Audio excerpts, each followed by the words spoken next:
Welcome. Good morning. Good morning. Welcome to another LinkedIn Live with She Money. My name is Jacki Zehner. We'll just give everyone a few seconds to join. We thought about music today, but frankly, I'm not sure what music to pair with. I had some really happy, perky music, and then I had really sad music. So I ended up going with no music this morning. But welcomed, always so honored when you're joining us live. This will also exist as a recording for many to view later. Which is such a wonderful way to do it here in part on the LinkedIn platform. So again, welcome. If you want to post a little bit in the chat, if you want to say where you're joining from, what you're most curious about in the conversation today, please feel free to post. And I'll also say just on the outset, we will be monitoring the chat throughout the conversation today. So if you have questions, if you have comments, if you have resources, articles, anything you want to share, please feel free to post it in the chat. Well, with that, I think we'll get started. Good morning again. My name is Jacki Zehner. I am the founder of She Money. We are based here in Park City, that's where I'm joining you from today. And I write the She Money newsletter on LinkedIn. If you are not a subscriber, I encourage you to be, and please share it out. We have been growing our subscriber base. We're up to just over 165,000 direct subscribers, but would love it to get to 1,065,000 direct subscribers. So please share it out. And in fact, this conversation today is based on my most recent newsletter, where we did in fact talk about this data and the launch of a new platform, social media platform called Up. So our topic today is women in social media. We'll be discussing a little bit more detail, the results of some new research, explore the business model of many of these platforms, and imagine together what if social media actually worked better for women. Again, this is a compliment to our most recent newsletter if you haven't seen it. I'm going to welcome and introduce two guests shortly, but before I do, I just want to take a minute to share something more personal. I walked in pretty hot this morning in preparation for this conversation today, and I will say one of the reasons that was true is I decided when I was preparing for this and exploring some of the issues which we're going to talk about today, including some of the online hostility that shows up often for women when they post and write online. I went down a bit of a rabbit hole and pulled out my hate emails that I've received since I started writing. And it was pretty hard to read some of these. I started blogging personally in 2009. A lot of my old posts no longer exist online.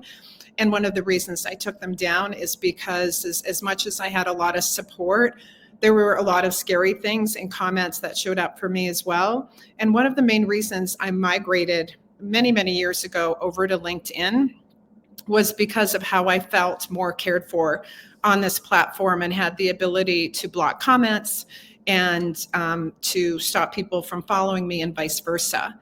And so this conversation we're having today with this new research is deeply personal to me as someone who has showed up and tried to amplify things I care about, people, issues for, almost 20 years since this barely started. So I'm going to refer to a lot of my notes today to try to keep on point, but I just want to honor that for people that are even watching this, it takes a lot of courage to show up online sometimes, especially as a woman, especially as folks talking to things that might not be popular opinion, though I don't think that's necessarily true for what I write about. But I just want to acknowledge what I'm feeling and showing up with today, and just thank you for holding space for me in this conversation that we're going to have. So with that, I just want to tell you the two amazing guests that are going to be joining us today. The first is Shubhi Rao. You've already met Shubhi Rao if you're a reader of my newsletter. Shubhi is the founder of Uplevyl. She has spent 36 years of professional experience spanning Ford, Tesco, PwC, and most recently Alphabet Google before she left to found Uplevyl. She has an educational background in engineering, computer science, and business, and is one of a small number of female founders in the AI space. Together, we recently launched Up, which is a microblogging platform for women, which you're going to hear about a little bit later. And our second guest will be joining us after Shubhi presents some of the research, is a new friend and quickly becoming a dear one, Dr. Rebekah Tromble. She is the director of the Institute for Data, Democracy, and Politics and associate professor at the School of Media and Public Affairs at George Washington University. Her research focuses on political communication with particular interest in political discourse on social media. Dr. Tromble leads an interdisciplinary cross-sector project to stand up a rapid response system of support for journalists and scientists facing campaigns of intimidation and harassment. She also recently launched the Researcher Support Consortium, a clearinghouse of materials for funders and institutions who want to better support researchers dealing with intimidation and harassment. So here is how it's going to go today. I'm first going to invite Shubhi up to go over some of the research, and then we're going to start a conversation between the three of us. Please welcome Shubhi Rao. I expected like applause. I don't know what was supposed to happen. We can snap our fingers. Whew, I have to take a breath. I have to say, Shubhi, this is a bit of an emotional morning for me. I'll just want to acknowledge that. So thank you so much for joining. And we're here to talk about first the research. So we did this new piece of research to explore women's attitudes, behaviors, patterns of engagement around social media. So talk a little bit about this research study and you know, kind of what it was, and then we'll dig into some of the findings. Yes, so thank you, Jackie. As you said, this has been a journey. So like you, this is another moment in our life together as we continue to share the word and the findings of UP. So are we going to share the deck? Yes.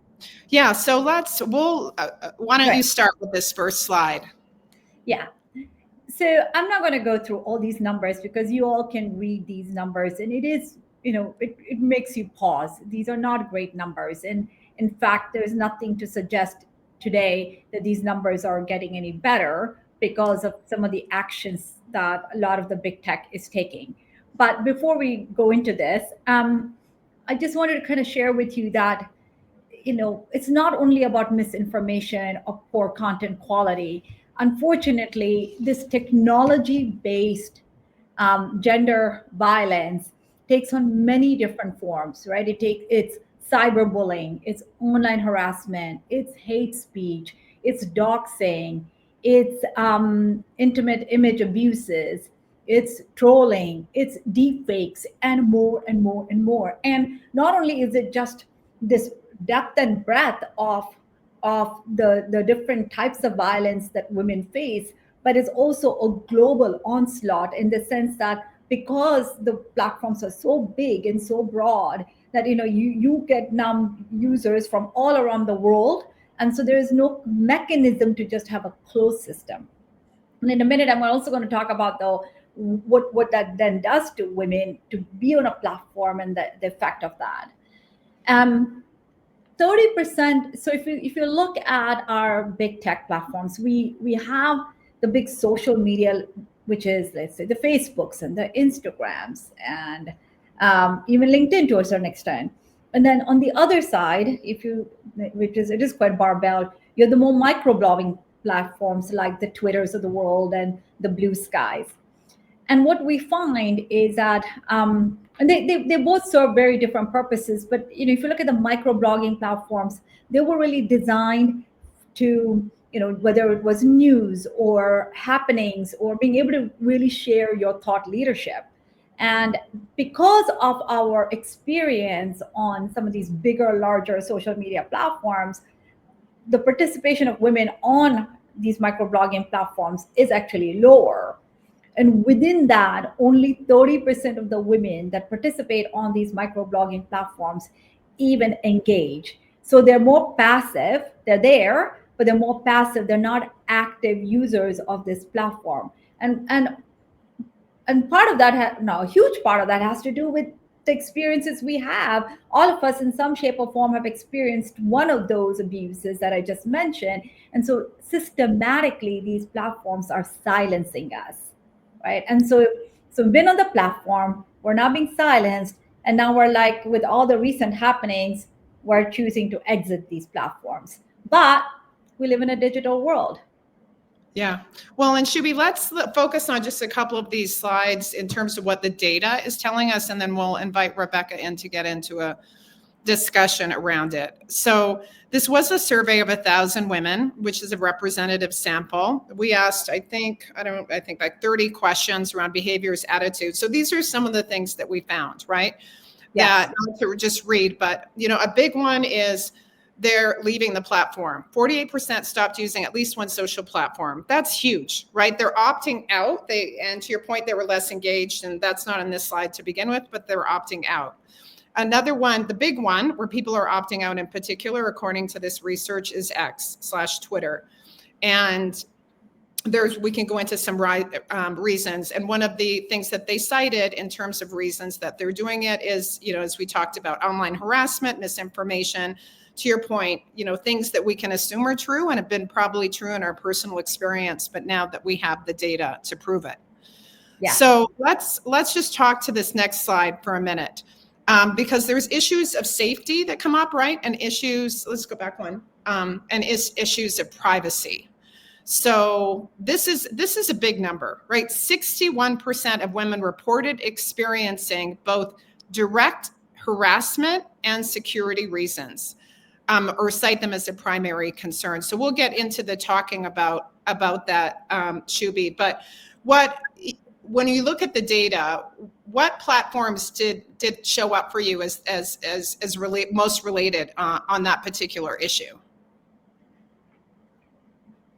It has changed over the years. So in some ways, these platforms, unlike how we're building up, because we have sort of the advantage of looking into the rearview mirror, these platforms started perhaps in a more innocent and naive place, whereby a lot of the safety measures, moderation measures, etc., were not put in. So one of the oldest social media platforms was Facebook, right? And it was started on campuses and connecting students. So it really started in a pretty innocent place in many ways. Of course, over the years, and we'll talk a little bit later about follow the money, and follow the money will tell you the incentives and the motivations corporates have, and the side effects and the issues that we now have.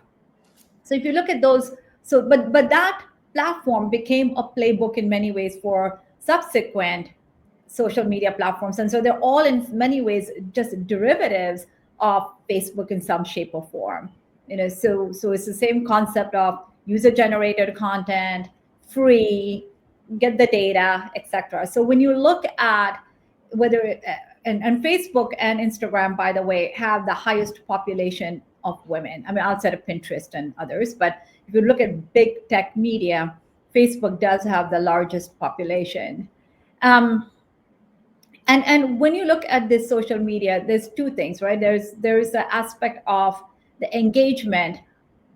And engagement is not the issue, because I think they've done a great job on the engagement side, but it's really the algorithms. So when you ask me what really shows up for me, is what has happened is over 25 plus years, these algorithms have been in play, and they've just gotten hardened now, right? How do you undo all of that algorithm? It has learned so much over the years, and it probably works very, very effectively on what it needs to do in terms of supporting the business model, but it does not necessarily support a percent of their user base, which are the women.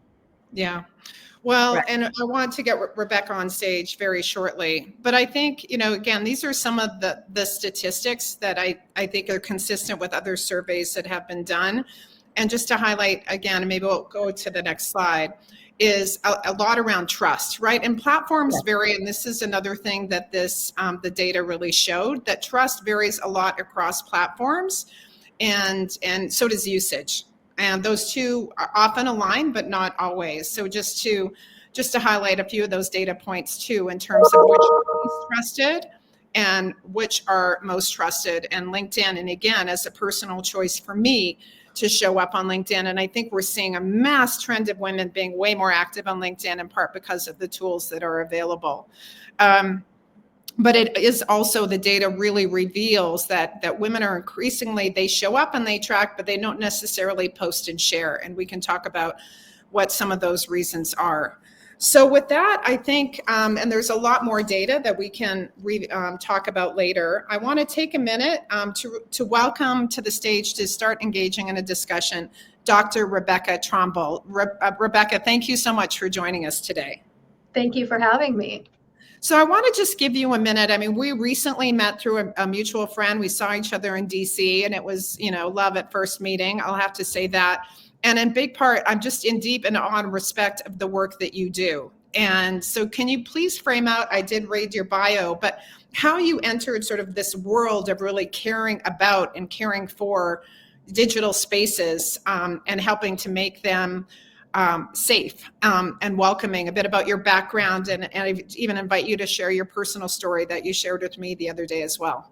Yeah, absolutely. And truly the work that I do, which focuses broadly on political communication that happens online, but then focuses much more specifically on the problems of online harassment, the way that online harassment then in fact moves into forms of intimidation and harassment that happen offline, and how we stand up systems of protection and defense for those who are in fact facing these forms of harassment. But it is a truly deep and personal story about how I came to do this work.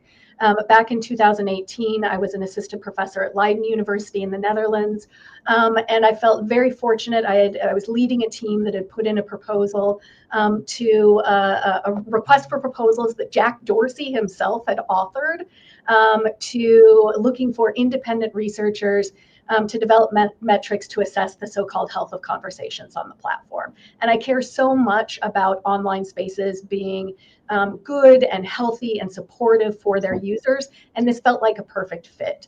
Unfortunately, when we were selected, and unfortunately when Twitter made this announcement, my team, and especially the 4 women on the team, faced an incredible amount of backlash. My face, within 3 hours of the public announcement, my face was splashed across the front page of InfoWars. I was declared Twitter's new censorship czar in chief, supposedly because, we were going to be studying things like incivility, intolerance, online polarization. This meant clearly that I was there to shut down conservative speech, but that was absolutely not the case. It was a bunch of lies and disinformation that were being spread, but they were being spread in sort of the ugliest ways, in the ugliest places. And immediately I started receiving threats. Though, as I noted, I was living across an ocean from the worst of this at the time.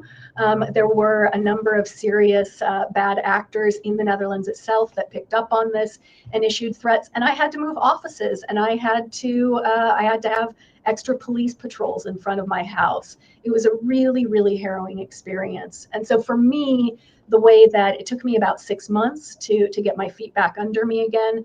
But once I did, I felt like the way that I could take my power back was to do much more of this work specifically on online and hybrid forms of harassment, better understand how other experts like myself, journalists, other scientists, are experiencing these things and what their unmet needs are, so how we can stand up these systems to defend them. And that's precisely what I've created, particularly leading work on Expert Voices Together, which is a project run out of a project of George Washington University, but is currently being run by our collaborators and partners at Right to Be, the incredible anti-harassment organization. Well, thank you, Rebekah. And when we had our pre-call, what showed up for me, and this is, tied to my own experience as well, is this idea, and you were an expert voice, right, in this case. And again, it was 7 years ago, and so much has even advanced in terms of the weaponry around social media that is present now. But, and the organization you stood up with expert voices. And obviously, we are living in a very charged environment right now where certain language is becoming, well, so much more is becoming politicized, and the ability to see social media for what it is. It can be, it's sure it can be on the positive side, sharing, amplifying, connecting. On the other side, it's ganging up on, it's bullying, it's all the things that we mentioned. But this idea that it's being increasingly targeted towards expert voices. That's right. And to silence them and to discredit them and to bring this fear. And in fact, that came out with our research when we asked about the reasons why people are leaving. We get this, okay, it's mental health. Well, why is it mental health, right? What are you experiencing such that you're opting out, and what is lost when we do that? So maybe speak a little bit more to this work around what you're seeing with expert voices, because you're talking about researchers that are doing research on what, that are talking up about what. And then Shubhi will bridge it into what we found in the data as well. So specifically in the realm of science and research, what we're finding is that there are 4 key categories of work where scholars are under the greatest pressure at the moment. Unfortunately, we are in a moment where across the board, scientists and scholars are under attack. But as we work to support our colleagues, we're seeing really 4 areas that are under greatest threat at the moment. Anyone who does work on climate science is under incredible pressure, is receiving all sorts of harassment, threats, being defunded, and so on. Those who do work in the tech accountability space, including research on mis and disinformation. Those who are doing work in health equity spaces, trying to help, anything on vaccine and especially access to good healthcare measures. And then last and certainly not least, anyone doing research on gender, race, ethnicity, sexuality. All of these areas of work are being targeted right now, and scientists, scholars are under incredible pressure. Yeah, thank you for sharing that. And we're going to be posting in the chat some resources, including a toolkit that you developed that can be disseminated across, especially universities, anyone doing research. And I just encourage anyone, use the chat if you're comfortable sharing stories or sharing how you're responding in this moment, whether you've experienced things like this online as well. We just appreciate your sharing of stories. So Shubhi, in our research, and I know it much informed why you're doing what you're doing, this is validating, right? Like what Rebekah is saying. So share a little bit about what was discovered through this research as the reasons why women have been stepping back and away. And more importantly, perhaps, or as importantly, is what is lost when we do in terms of data, and especially in bringing in this AI revolution that we are absolutely in the moment, what this means if people are crowded out and information, voices, perspectives, research is literally disappearing from the public space. You're muted, Shubhi.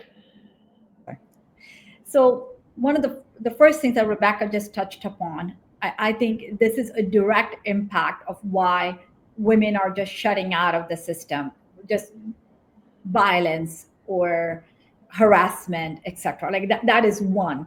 And that's very active, it's very real, and it's getting worse. And I'm going to talk about like some of the recent developments that are happening as we speak that's only going to make this worse. The second, though, is, because maybe the climate we are in, or we actually have been, and it's been underneath the surface, voices that may not necessarily agree with the tech founders that actually own a lot of these big tech platforms, is their ability to manipulate the algorithms. So here you are, there's a friend of ours who spends 2 to 3 hours a day crafting really great thought leadership pieces, posts them, and doesn't get any traction. Right? It makes no sense when, once upon a time she did get that traction, but now it's getting worse and worse and worse, especially if you're if you're talking about any of those topics, Rebekah, that you just mentioned, it's even worse, right? So then there's this sort of this, it's very defeating in many ways that you're putting in all this effort, but you don't control it. It's not a fair system whereby I put in, and if I have X number of followers, it should automatically, my followers should be able to see it. That's not happening because we're seeing that the voices are getting silenced, right? So those are just like, that's just a product of how the technology itself is built, right? And as somebody who's a technologist, I deeply care about that, because in the end, it really matters, who are you serving? Are you really serving so in our case, we're really thinking deep and long and hard about serving women. So are these big tech platforms really thinking about, is my platform serving women? Do they really roll out of bed every day in the morning and think about, is this fair to our women on this planet, right? And knowing all of this data, are we doing anything? So if we put up the slides again, you can actually see, on that very last slide, that less than 8% of the women on Twitter or X believe their data is protected. Well, and that goes because there are no tools. Well, it goes into that point. What is the business model? Like, we always talk about follow the money, track the money. If you are not paying for the product, you are the product. And I think we're seeing a trend now, and we want to get into the impact of losing this in the public space on AI and generative AI and LLMs and all of that. But the business models really matter here, right? Like, it's the motivation, like what drives, and again, most of the companies we're talking about are public companies. You can own the stock, not own the stock. You can have your voice be heard. You can stop using the platform. But let's get into the business models a little bit around some of these platforms to understand the motivation and to understand why they are the way they are. Yeah, and like you said, follow the money, right? So the model that actually, way back when, it came from Google. So Google built this beautiful search engine, and one of the investors said, well, how are you going to make money? And so that's how really the ad model was built, and they built the ad engine, and they bought DoubleClick. And that is sort of the genesis of this model that is very predominant today in big tech, which is offer the platform for free, and then we become the users. And what's really valuable from us is our data. But this only works at scale. So having 10 people, 15 people, 40 experts, 500 experts is not meaningful. You need to get millions and millions of users. Not only that, but you also need the volume of data. So you need to figure out a way on how to keep them engaged. And why is that? Because in the end, you need to take that data, you need to segment it, you need to create all this intent to purchase, because since they're not monetizing from their users, they have to monetize from their advertisers. So now you have a plethora of advertisers across different sectors. And so you need lots of different users, like I said, and you need their data. So what trick do you need to play to make sure that those users come onto the platform? So you build the ad engine, and then you build a beautiful, shiny, addictive front end, so that users come on and they feel like they're contributing, and some, they're watching, or they're, whatever it might be. But there is the dopamine hit that they get from doing one of two things. Either now they've trained, and by the way, they've trained us to be two kinds of users. One kind of user is, I need lots and lots of followers, which means I have to get on the platform. I have to put in something that's interesting that my followers are going to like, and becomes a daily addictive mechanism to continue to post. And the other is, of course, the consumers, the passive, which, by the way, is a lot of the women who spend hours and hours on the platform. So now we have two kinds of users that are delivering the KPIs that are really important to the advertiser. Because if I walk up to an advertiser and I say, hey, I want to have you as a client, the first question the advertiser is going to ask me is, how many eyeballs, how many daily active users, how many weekly active users, time in app, how much time? And those are the standard industry metrics that, for most part, you need to have very strong metrics to be able to deliver, right? So that's the game that they're in. Okay, so now, so we know that's the case, so we need engagement. Well, if we need engagement, what sells?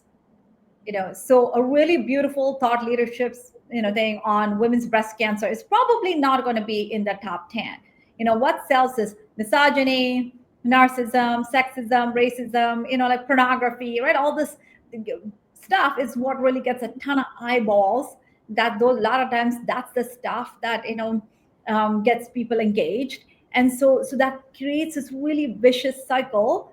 And moreover, what we're now seeing over time, because they have millions or billions of users on the platform, this the value of our data is so disproportionate relative to the value we get, because the value of the data at scale is unbelievable, because this is how probably the first trillionaire on planet Earth will happen, plus other billionaires we know. That wealth is being concentrated in the hands of very few tech founders, for most part, and now they're not just shaping the minds of their users, but they're shaping society and they're shaping politics and more, right? So this is how far we have actually progressed from creating a very innocent back in the day an ad engine to support search to where we are today. Well, thank you, Shubhi, for that explanation. And, just as a reminder, I pulled up a little history, or someone pulled up a little history for me. We're really talking recent history. I mean, social media started with 6 Degrees in 1997, Friendster 2002, LinkedIn 2003, Facebook 2004, YouTube 05, Twitter, I think 06, X 23, Instagram 2010, TikTok only 2016. So these are tools that have exploded. And I think to your point, Shubhi, you made this, we're designed to serve a certain purpose. And that there's also a lot of this, wow, it's new, it's shiny, I can connect, I can this, I can post. All of a sudden it's like, holy heck, I didn't know that. I didn't know that these pictures could be, especially now with AI. And I want to bring AI into this a little bit. Used, right? Our data, we were just kind of, myself included, like you kind of, that's fine. Who's going to want to do, awful stuff? And I think in my experience anyway, women are usually more likely, and Rebekah, I'm going to turn it over to you, to be the victims of a lot of this kind of behavior, especially online misogyny. But it's no longer an option to just say, well, which a lot of people are, I'm going to not engage, because this is how we get information. We get data. We do share and connect. We do build our platforms to sell our products and services. Now, founders, CEOs, they're all on these platforms. They never used to be, because it is a tool, an expected tool. So that's the catch-22 of it, because if we can't just opt out, right? And especially if you're an expert, who's maybe next funding, depends on how many views you get and support. So Rebekah, talk a little bit about how this is sort of landing for you in terms of within your community, that catch-22 of needing to be on it, but knowing the dangers and how it's even becoming more dangerous, and the protections, because you would go, and this was true under the Biden administration, but I don't think it's true under the current one. There was a movement towards increased accountability on these platforms, to saying these guys are never going to regulate themselves. We have to regulate them. And there's been a giant rollback on that. So that's a lot. I'm sort of dumping on you with this second, Rebekah, but I know that you're in this world, and just invite your commentary. Yeah, you're right about each and every one of those things. Let me start really briefly with the research, right, on who actually becomes the targets of harassment. There have now been hundreds of studies that have investigated who is most likely to be targeted for campaigns of intimidation and harassment, and the findings are unequivocal. It is women who face not only the greatest levels of harassment, but the most severe forms of harassment, rape and death threats, threats to their children. Women are much more likely to be doxxed than men. Other marginalized and minoritized individuals, right, or members of these communities are also much, much more likely to be targeted, whether it's on the basis of religion, race, ethnicity, gender and sexuality. These are the folks who are receiving disproportionate levels and forms for whom this harassment is particularly dangerous. And so, we have this catch-22 because especially for professional women or people of color, right, who are in professional roles, it is really, really important that our voices are out there in the public sphere, right? If we are going to be able to break through and share our perspectives, we have to be on social media. That is the place, right, to be sharing the thought leadership that we bring to the table. And yet, every time we do that, we are at risk for a backlash, for intimidation, for harassment, including for the seemingly most innocuous things that we post online, right? So often as I'm interviewing scientists, journalists, public health officials who have been experiencing online harassment, they'll say to me, I don't feel like I do political or controversial work. I was posting about the most mundane thing. And someone has decided in that moment that this is an issue that they are going to weaponize, and it comes out of nowhere. And it is true, you know, even in my own experience that I talked about back in that happened to me in 2018, we had 6 members of our team. We had 4 women and 2 men. The men were not targeted at all. It was the women whose faces showed up on the websites, who got the death threats, who got the rape threats, who were told we were, you know, hideous and ugly, and the men were completely ignored. It is just unequivocally clear that this is the unfortunate reality. Well, and there's just such real implications as we saw in the research about mental health. And it's true for me. I mean, I think, you know, ask people about their experiences on social media. And, you know, it's shocking. And I'm excited about this fact. So one of the things I do is get involved in social issue documentaries. I'm very proud to have been affiliated with a very well-known 2011 film by Jennifer Siebel Newsom, now the first partner of the state of California, called Misrepresentation. And in fact, we recently had an event around misrepresentation, a second documentary that hopefully will be coming out in the next year, that we saw a trailer for, that I'm very excited to be an executive producer around. And I just want to share a couple of facts from the film that are going to be coming out. 40% of women across the board, 80% of women in politics have been targeted with rape, death threats, and harassment. That's from Elise Nelson, CEO of Vital Voices Global Partnership. And this film in particular talks about girls. I mean, the impact of girls, the shooting, the comparing, the endless sort of pressure to be, you know, and show increasing sexualized content, because of course that's what gets the looks and the views. That's leading to just, you know, exorbitant levels of, you know, mental health issues and death and suicide. And this is not to say that there aren't challenges and problems with boys and boys' mental health as well, but it's recognizing that the weapon of these technology tools plays out differently for populations. And I was just with someone who does political training and of women leaders across, you know, both political spectrums, and said for the first time ever, it would be very hard for me to recommend that someone run for public office because of what you have to experience. And again, it's disproportionately, you know, on women. So these impacts are just super real, and, you know, it's taking its toll on your emotional well-being, your desire to take on leadership positions when leadership is affiliated with having a public persona. So this is not insignificant. So let's talk a little bit. Shubhi, I want to bring in the AI component for a minute, and then we're going to jump into imagining what should be true, right? And how we can take action in this very important category. And I'm going to bring in some of the questions that are coming in on the chat as well. But Shubhi, talk a little bit about how the AI works and you know, LLMs in particular, and because we're talking about social media and user-generated content, but does it matter? Like when you think about the AI revolution and where it's going, how does this matter? What's happening, who's showing up, what's getting out there in terms of our digital futures?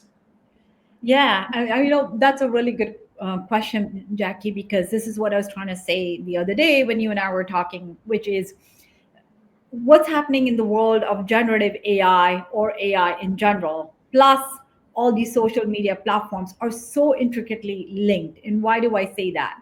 Because if you think about or user-generated content, plus published content, plus machine-generated content, which also has its own sets of biases, etc. That is what the internet is full of. And that internet has been scraped to train our large language models, like the OpenAIs and the Llamas and the Geminis, etc., right? The big foundational models. So most recently, a good example, and this was saying it's going, the urgency is there now more than ever, because these algorithms were generated once upon a time, again, very simple, which is, here's the intent to buy, here's a cohort, this is what Jacki likes, this is her, like, I'm going to create a personalized algorithm in some ways similar to what Spotify does, right? Spotify is a good algorithm because it understands, at the beginning I told it what kind of music I like, what genres. Over time it's figured out what I enjoy, and it gives me a really good playlist, and that's awesome, right? But and it's a subscription model, so it really doesn't care in some ways. Again, of course, it will nudge me and notify me if I haven't used it for a very long time, but for most part it leaves me alone. But that is not the game most of social media is in. So algorithms are their best friends, because that is what drives really the engagement that they need. And so because of that ability that they have when they're now not just building those algorithms and being able to give you just content that's personalized to you, they need to amplify that. So now they're using the algorithms to do one of two things: personalize but amplify specific topics within that, or mute you, right? So being able to just silence. And so when you look at these algorithms, it's that ability to not only just do it at the level one algorithms, but even at so when you look at big tech platforms, there are many sub algorithms that are at play. An example would be comments. If you look at all the comments, let's say there's a post, there are comments in there, and Jacki has also, and Jackie's looking at the same post. The way those comments, that algorithm will reorder those comments for Jacki will be different than how those comments will be reordered for me. Why? Because if I have more, like, if they can see that, oh, I really like and enjoy, and I spend more time on racist comments, well, that's what's going to bubble up more for me, right? So this ability to really micro influence my experience on the platform is so incredible today. And so that's one side of that equation. We, for most part, women are the victims oftentimes of these algorithms. But it's also the case that we are not necessarily the majority when it comes to the STEM employees around the world.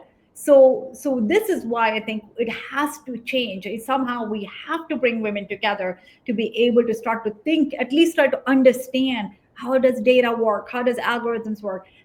How is this generative AI now connected to Facebook? So most recently, I think it was 2 days ago, the National Institute of Standards and Technology were issued new instructions alongside with the U.S. Artificial Intelligence Safety Institute to eliminate the mention of AI safety, responsible AI fairness in the skills it expects of members, and introduces to request to prioritize reducing ideological biases. And that's huge. If you just take that away, what remains behind?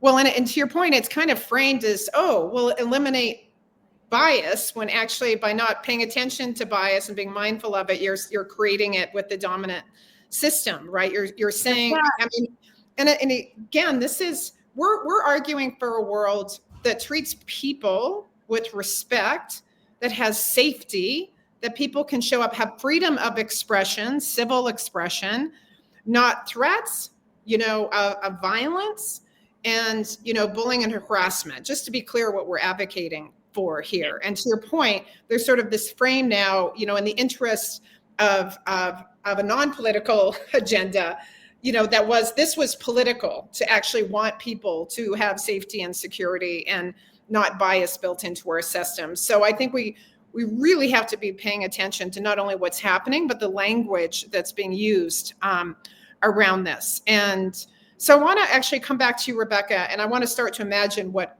good social media and how can we create that accountability in an environment where there seems to be going down. But we're getting a lot of questions about, is it, are men always the aggressors and women's the recipient? Like, how common is it for women to be aggressors? How different is it? So when you look at the bad poop that's happening, talk a little bit about what you know about, you already said who it's happening to, and again, this is not that all men are doing it. Like, to be clear, we're not throwing everyone under the bus here. We're just acknowledging the facts and statistics and the data about who's doing it and who are the recipients. So can you parse that data a little bit? Yeah, this is slightly harder to track because it's not that everyone is out there shouting, oh, hey, I'm an online troll, or hey, I'm out there harassing people. But the data that we do have absolutely suggests that men tend to be the overwhelming aggressors in these spaces. It is not that women do not participate. I think I always give the example of probably, one of the most aggressive online, most well-known online harassers is Libs of TikTok, which is run by, right, we've learned within the last couple of years, which is run by a woman. And so it's not that women can't and don't engage in these behaviors, but for the most part, it truly is overwhelmingly men. That's in part because a lot of what we're seeing happening, especially in sort of dog pile campaigns of harassment, is that men are signaling to one another in normative ways, and a lot of coordination for those sorts of campaigns of online harassment are happening in spaces where men dominate. So think of the 4chans, the men's rights activist discussion groups, and so on. A lot of those are the places, and right now, actually, Telegram is one of the most active spaces where users are coordinating campaigns of harassment against women and others. And in each case, those are predominantly men who are operating in those spaces. And usually when women do pick up on it, it's because they observe it and they sort of jump in, but they haven't really been part of the coordination effort itself that's happening behind the scenes. And if I may add one more thing, Rebekah, as you probably know, is it's also no longer, again, we live in this naive world of just men and women, but so many of these men are training bots to be just as nasty and aggressive. So they take on personas, and that's because on LinkedIn, anybody can open up an account, or anywhere else in the world, there's really not in the world, but in a lot of these social media platforms. And so it's hard to tell if that really is even a person. Yeah. Well, thank you for mentioning that, Shubhi. And and let's not forget, and this is why it just hurts me, that we live in a world where there remains an epidemic of physical violence against women. So, and how many women have experienced physical violence? So, it's not like that. So when this becomes a weaponized tool for threats of violence, you hijack, you retreat, you go back, you fail to show up. And that's this film, Misrepresentation, which I can't wait to come out, because I think it is going to be a revolution when people really can sit with the unbelievable impact on the wellness and well-being of this next generation, let alone us, as me, slightly older women. But if fear causes you to retreat, right? And this is a world where, let's just deny, social media is being built up as a tool for power, right? And expression of foreign policy. When leaders are now taking to X or True Social or other platforms, if you don't go there, you don't necessarily know what's happening. So it's not a response just to say, well, I'm just tapping out of anything media, and social media being a part of that. So let's pivot in to what can we do? What does it look like? Of course, we saw from the data, people are opting out, women are opting out of those platforms. That does matter, both over time, for advertisers on that, kind of mouse wheel that we were talking about. But we're getting new business models pop up where, again, you have to pay, for what? and Rebekah, let me ask you, because I asked you, what does in your mind, where are we going with this? What is social media and platforms that actually care about us and support us? What should be true, and what should we be looking for, as consumers and places to show up? Yeah, I think that there are two trends that we're likely to see in the coming months and years ahead.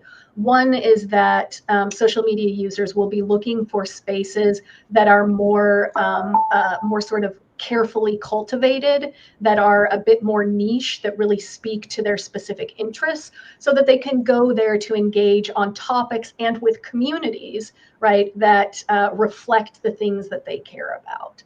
I think that the other thing that we're much more likely to see is, and frankly need tremendously across the board, are much, much deeper forms of user control. So all sorts of tools and settings and options that the user themselves has the control over. For example, if I am really trying to ensure, right, I'm in a particular moment where I have a message of the work that I'm doing needs to get out there. And so I'm incentivized to post across social media broadly, and then I start experiencing harassment. I need powerful tools that with the flip of a switch, I can effectively protect myself in that moment, as far as going fully private on the site. But I think that also includes tools that empower users to make choices about how their data are being used, right? What algorithms are being applied, what algorithms they're engaging with, and how those algorithms are being used to collect and deploy data on their behalf. When I teach social media every semester to my undergraduate students, I have a section that's called We the Data. Not we the people, but we the data, because we as online users and social media users in particular have been turned into data, and we need to have control over that. And I think going forward, social media platforms that don't provide that are doing a real disservice to their users. Well, thank you. And what's coming to mind is The Social Dilemma as a movie. And I can't remember how long ago, but it was a long time ago now. That was like walking around and saying, even the language, right? If you are being called a user, it's because you're being used, right? If you don't buy the product, you are the product. So I want to turn it back a little bit to Shubhi. I mean, look, we just are creating a platform that is what we're calling Female Forward, a social media platform called Up, because we were a couple months ago just sitting around going, we're not on Twitter, we're not on these places. I don't want to, A, I don't want to support those business models. B, I don't want to be the product. And C, I don't feel comfortable. I don't feel safe, because that the safeguards are in place. So we did create this product, but long before we created Up, Shubhi, you've been thinking about this.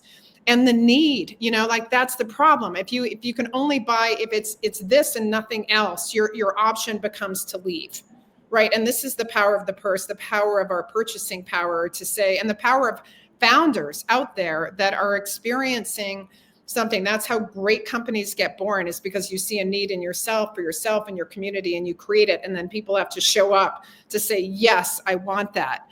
And yet there's huge barriers to entry to creating technology platforms. Maybe they're coming down a little bit, but Shubhi, speak to your founder's journey a little bit, and then why Up for you? Why did you decide to do this? I'm actually going to start where Rebekah left off, which is, okay, to my journey, which is, how, Rebekah, you said that you actually are getting your students to think about data differently. And I think I 100% agree with you, which is we need a very different data paradigm. And that's where it started for me, which was, first of all, gender data is missing. So we need to go build it, but I want to build it thoughtfully. And that's how we've built the dream is to have the world's largest gender data set, but permissioned gender data set, a gender data set that, is not just useful to Uplevyl, but is useful to communities and society around the world, with all the proper guardrails. So that's where the vision started. And I would argue today, the way we have built Up, and my vision for Up remains, we should be data minimalist. I don't need all your data to deliver you the the experience you need. Unless I want to take all of the data, package it, and sell it to advertisers, what the heck do I need the data for? Right? I have enough interaction information that I get on the platform to be able to continue to personalize your algorithms. But by golly, I don't need to know everything about your cat and your kids and everything else. I don't need any of that information. I don't need to stitch any of that stuff, right? And so I think we almost need to start to shift that mindset, going, how can we build smart systems and be a data minimalist? And then the data that we have, it is our responsibility as a company to figure out how we keep it in a very safe space. So from day one, when we built Uplevyl, this was 4 years ago, expensive, but I made the decision to have that data outside of the United States, right? Because in a European jurisdiction, and for a little company to be compliant from day one with GDPR and SOC 2 and all of those things is an expensive cost we bear every year. And I pay 30% more for all of my servers around the globe outside of the US for that privilege, I guess. But to a certain extent, it is because it is in our DNA from day one that we want to protect the data of our women and we want to build a data minimalist system. So with some of those very strong guidelines and principles that's embedded in how we build technology, it was something that came out of me. I mean, you probably saw my background, looking at how technology was built by men. And I thought, no, there's got to be a different way to do this if the population I want to serve is going to thrive and flourish.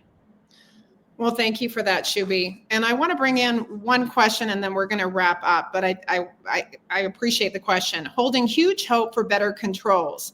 How do we reconcile the idea of more focused communities with the societal democracy need to talk more across groups and get facts distributed?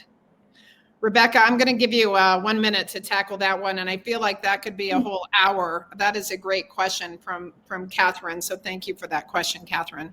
Yeah, it's something that I think about a lot. And actually, as someone who has worked in multiple political environments, for me, the answer is that we don't have to assume that the structures that we understand, whether they are democratic structures or social media structures, are the way that it has to be. Right. So there are many societies where there is a long history of relatively tight-knit communities having all sorts of media outlets and institutions that are geared and focused specifically to their needs.